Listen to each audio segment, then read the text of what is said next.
आखिर दवाइयों पर मार्जिन कितना होता है? जब भी हम मेडिकल स्टोर या केमिस्ट की शॉप विजिट करते हैं, तब हमारे दिमाग में ज़रूर कुछ ना कुछ बात आती होगी कि आखिर दवा पर कितना मार्जिन होता है। क्योंकि हमने बहुत सारी वीडियोज़ जो कि यूट्यूब पर वायरल भी हो चुकी हैं, ये देखी होंगी और कई बार सुना भी होगा कि दवाइयों पर कितना मार्जिन होता है, बहुत मार्जिन होता है या कितना होता है। ये उत्सुकता, ये हमारे दिमाग में एक क्यूरियोसिटी लगी रहती है कि दवाइयों पर आखिर मार्जिन होता कितना है, एक मेडिकल स्टोर संचालक कितना कमाता है। तो ये वीडियो आइए शुरू करते हैं। इस वीडियो के माध्यम से मैं आपको बताना चाहूँगा कि एक मेडिकल स्टोर संचालक कितनी कमाई करता है और कौन-कौन सी दवाई पर ज़्यादा कमाई होती है। तो दोस्तों मैं ये भी बताना चाहता हूँ कि मेरा कोई किसी भी दवा व्यापारी से या किसी भी कंपनी या किसी भी चैनल या किसी भी यूट्यूब चैनल या किसी भी ट्रेड इंडस्ट्री से कुछ ऐसा पर्सनल इश्यू नहीं है। बट मेरा जो ये वीडियो बनाने का मोटिव है वो केवल जनरल अवेयरनेस है, दैट्स इट। तो दोस्तों सबसे पहले हमें मार्जिन समझने के लिए सबसे पहले मेडिकल जो इंडस्ट्री है इसके बारे में जानना पड़ेगा। मेडिसिन्स कितनी तरीके की मेडिसिन्स होती हैं मार्केट में, हमको ये जानना पड़ेगा। तो इस वीडियो में मैं आपको बताऊंगा कि कितने तरीके की मेडिसिन्स होती हैं और कैसे कैसे कितना कितना मार्जिन सबका डिफरेंशिएट है। सबसे पहला नंबर जो मैं आपको बताने जा रहा हूँ दोस्तों की ये है कि कभी भी आप हर किसी मेडिसिन का मार्जिन एक नहीं होता। कभी ये दिमाग से निकाल दीजिए कि सारी मेडिसिन में इससे बराबर ही मार्जिन होता है। किसी में मार्जिन 5% 10% का भी होता है और किसी किसी में मार्जिन 60-70% तक चला जाता है। मैं बताऊंगा इस वीडियो में कि वो मार्जिन कब और कैसे जाता है और किन दवाइयों पर होता है। तो दोस्तों सबसे पहले मैं बताऊंगा आपको कि मेडिसिन इंडस्ट्री, एक तो मेडिसिन होती है जो एलोपैथी मेडिसिन होती है, होम्योपैथी होती है, आयुर्वेदिक होती है। साथ ही इसके सर्जिकल इंडस्ट्री भी होती है। सर्जिकल इक्विपमेंट्स आप जानते ही होंगे कि इनकी मैं बात कर रहा हूँ। अस्पतालों में बहुत सारे सर्जिकल इक्विपमेंट्स आपने देखे होंगे। तो सबका मार्जिन अलग अलग होता है। अगर हम बात कर रहे हैं मेडिसिन की, तो मेडिसिन में होम्योपैथिक, एलोपैथिक और आयुर्वेदिक होती है। हम सबसे पहले हम बात करेंगे एलोपैथी की। एलोपैथी मेडिसिन में भी दो तरीके के इसको क्लासिफिकेशन कर सकते हैं। सबसे पहला होता है एथिकल मेडिसिन और दूसरा होता है जेनरिक मेडिसिन। दोस्तों एथिकल जो मेडिसिन होती हैं वो आप तक यानी कंज्यूमर तक वो पहुंचती है 3-4 चैनलों के माध्यम से, जो कि अमूमन हर इंडस्ट्री में होता ही है।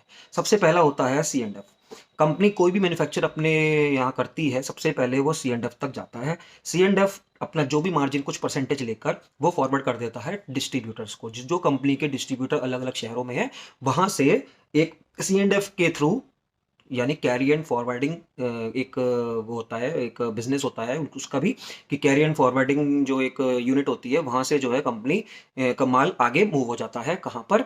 जो डिस्ट्रीब्यूटर, ऑथोराइज डिस्ट्रीब्यूटर कंपनी ने बनाए होते हैं, वहां से आगे रिटेलर्स तक जाता है। रिटेलर्स के पास जो भी डिमांड आती है, अलग अलग आपके द्वारा, कंज्यूमर द्वारा कुछ भी डिमांड आती है, तो रिटेलर्स उनको अपने अकॉर्डिंगली मार्केट के अकॉर्डिंग मंगाते हैं। तो बात आती है कि एथिकल पे कितना मार्जिन आता है। मैं मानता हूं 2 से 3% का मार्जिन अमूमन सी एंड एफ कमाता है। 5 से 10% का मार्जिन होलसेलर कमाता है और 20 से 25% का मार्जिन रिटेलर कमाता है। दोस्तों मैं आपको इसका प्रूफ भी दे सकता हूं। कमेंट सेक्शन में जो लोग कहेंगे मैं उसको इसका प्रूफ भी दे सकता हूं। मेडिकल इंडस्ट्री में जो एथिकल मेडिसिन होती हैं उस पर 20 या 25% का मार्जिन, या मैक्सिमम मान लीजिए 30% तक का मार्जिन भी आता है।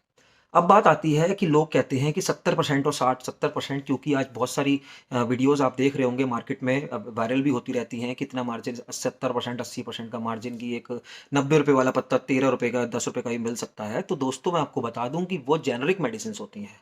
कभी भी जेनरिक मेडिसिन और एथिकल मेडिसिन में कंफ्यूज ना हुए। एथिकल मेडिसिन जो होती हैं वो होती हैं डॉक्टर के प्रिस्क्रिप्शन पे जो भी आप मेडिसिन लेते हैं वो एथिकल मेडिसिन होती हैं। और एथिकल मेडिसिन एमआर जो यानी मेडिकल रिप्रेजेंटेटिव जो कंपनी के होते हैं, वो डॉक्टर्स की कॉल करते हैं, डॉक्टर्स को समझाते हैं कि सर हमारा कंपनी का ब्रांड लिखिए। तो उससे क्या होता है, जो भी आप प्रिस्क्रिप्शन डॉक्टर के द्वारा लिखा हुआ प्रिस्क्रिप्शन आप अपनी दवाई लेने अगर मेडिकल स्टोर पर जाते हैं, तो उस पे आप सुनिश्चित कर लीजिए कि मार्जिन वो मेडिकल स्टोर वाला 20 से 25 या 30% तक ही कमाता है। वो आपके उसका तालमेल है कि वो 10% या 15% करता है, वो आपका उसका तालमेल है। ये बात आती है एथिकल की। अब आती है जेनरिक मेडिसिन, जिसकी हम वीडियोस बहुत सारी देखते रहते हैं कि इतना मार्जिन 70%, वो सब जेनरिक मेडिसिन होती हैं। दोस्तों जेनरिक मेडिसिन में केवल और केवल मैं मान के चलता हूं चेन वही है, C and F to dealer, dealer to retailer. लेकिन उसके मेडिकल रिप्रेजेंटेटिव इतने नहीं होते हैं जो क्योंकि उनपे कॉस्ट, अगर हर हर शहर की मेडिकल रिप्रेजेंटेटिव कंपनी रखने लग जाएगी, बहुत सारे अगर मेडिकल रिप्रेजेंटेटिव, जिसमें अमूमन 3 से 4 मेडिकल रिप्रेजेंटेटिव एक कंपनी के होते हैं हर शहर में जनरली, तो अगर वो सब ऐसे रखने लग जाएगी तो कंपनी की कॉस्ट ज़्यादा आ जाएगी, इससे वो मार्जिन कम देगी डायरेक्टली रिटेलर्स को मान लीजिए कि मार्जिन कम आएगा। अब बात आती है कि जेनरिक में मार्जिन आता कैसे है। जेनरिक में मार्जिन इसलिए आ जाता है कि उसकी कॉस्टिंग कम हो जाती है। यानी कि अगर कोई एमआर की सैलरी नहीं दी जा रही है, यानी मार्केटिंग एक्सपेंसेस उसके नहीं है, ना के बराबर हैं, तो वो सारा का सारा मार्जिन रिटेलर के पास आ जाता है। तो आप उसको रिटेलर की तालमेल से आप रिटेलर से पूछ सकते हैं कि क्या आपके पास सेम फॉर्मूले में जेनरिक मेडिसिन उपलब्ध है या नहीं है, ये आपकी अवेयरनेस है। अब बात आती है कि क्या जेनरिक और एथिकल में इतना बड़ा गैप होने की वजह से मार्जिन का क्या रिजल्ट्स में भी कमी आ जाती है? बिल्कुल नहीं दोस्तों। जो कंपनीज बड़ी-बड़ी कंपनीज हैं, आपको मालूम है कौन-कौन सी कंपनीज हैं, अच्छी-अच्छी कंपनीज हैं, जो कंपनीज एथिकल मेडिसिन बनाती हैं, वही कंपनीज जेनरिक मेडिसिन भी बनाती हैं।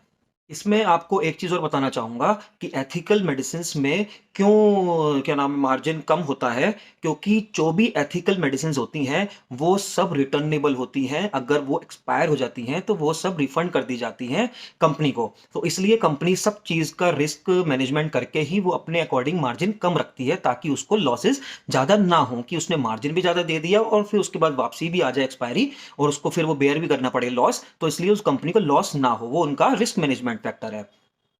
तो इसके विपरीत मैंने आपको बताया कि उसमें एमआर भी कम होते हैं, यानी कि एक डिस्ट्रिक्ट में ज़रूरी नहीं कि 4 एमआर होंगे, हो सकता है 1 एमआर हो, या हो सकता है कि एक पूरे रीजन में एक ही एमआर काम कर रहा हो। तो इससे जो है कंपनी की कॉस्ट जेनरिक में कम आती है, इसलिए मार्जिन ज़्यादा होते हैं। दूसरी चीज़, वो एक्सपायरी वापस नहीं लेते हैं। सारा का सारा रिस्क वो एक रिटेलर का, एक केमिस्ट का हो जाता है कि वो अगर वो एक्सपायरी होने तक वो प्रोडक्ट नहीं बिका, तो उसको वो उसका रिस्क है, उसको नुकसान है, वो उसको डिस्ट्रॉय करना ही पड़ेगा। तो आप मान लीजिए कि एथिकल और जेनरिक में सेम मार्जिन बिल्कुल नहीं होता है। ठीक है, और क्यों नहीं होता है ये भी मैंने आपको रीजन दे दिया है। तो ये आपकी चॉइस है कि आप किसी रिटेलर से पूछ कर कि भाई साहब, जो प्रिस्क्रिप्शन में मेडिसिन लिखी है प्रिस्क्रिप्शन में, क्या आपके अगर पॉकेट अलाउ करती है तो आप एथिकल लीजिए, कोई दिक्कत नहीं है। अगर आपकी पॉकेट अलाउ नहीं करती है तो you can ask for generic also.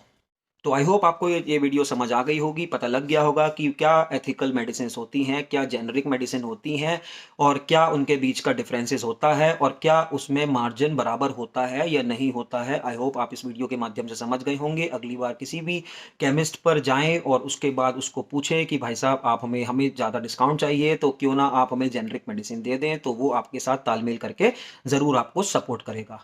जय हिंद, मिलते हैं अगली वीडियो में और लाते हैं एक नया content. Or till then, bye bye, see you, take care.